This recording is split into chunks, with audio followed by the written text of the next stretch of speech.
வணக்கம். இன்றைக்கி நமக்கு மாடலாக இருக்கிறவங்க காவேரியோட ஸ்கின் கொஞ்சம் ஆயிலியாக இருக்குது. ஸோ இவங்களுக்கு இப்போ நம்ம ஒரு ஸ்பெஷலான மாஸ்க்கை யூஸ் பண்ண போகிறோம். பெரிய ட்ரீட்மெண்ட்லாம் ஒன்றும் கிடையாது, சிம்பிளான ட்ரீட்மெண்ட் தான். எப்படி செய்கிறோன்றதை பாருங்கள்.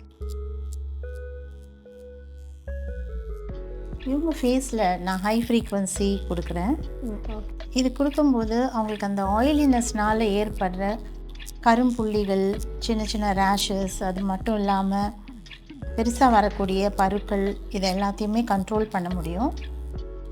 இப்போ காவேரிக்கு அப்படி தான், அவங்க சொன்ன மாதிரி ஃபேஸ் ரொம்ப ஆயிலியாக இருக்குது.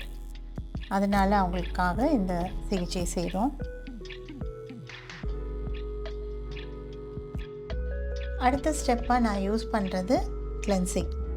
ஸோ கொஞ்சமாக கிளென்சிங் மில்க் எடுத்து அவங்க ஃபேஸில் யூஸ் பண்ணிக்கிறேன். ஒரு லைட்டான லோஷன், ரொம்ப எண்ணெயெல்லாம் எதுவும் கிடையாது. ஸோ ஜென்டலாக ஒரு கிளென்சிங் மில்க் யூஸ் பண்ணுறேன். கொஞ்சம் நேரம் ஒரு 1 to 2 minutes அப்படியே விட்டுடலாம். ஸோ ஒரு 2 minutesக்கு அப்புறம் துடைக்கலாம்.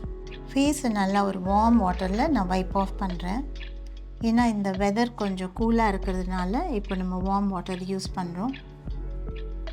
நெக்ஸ்ட்டு ஸ்டெப்பாக நான் யூஸ் பண்ணுறது சீரம். இது விட்டமின் சி சீரம். ஒரு 3-4 பம்ப் அவ்வளோதான் நான் எடுத்திருக்கேன். இதை அவங்க ஃபுல் ஃபேஸ்க்கும் அப்ளை பண்ணுறோம். 5 minutes வெயிட் பண்ணலாம். இதை அவங்க ஃபேஸில் இப்போ நான் யூஸ் பண்ண போகிறேன். கம்ப்ளீட்டாக விட்டமின் சி இது.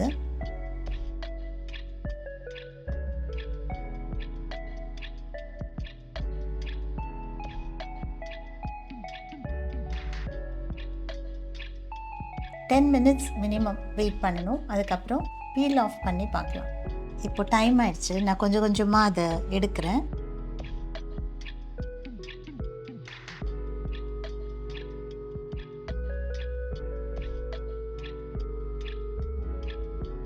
இப்போது காவேரியோட ஃபேஸ் அவ்வளோ ஷைனிங்காக இருக்குது.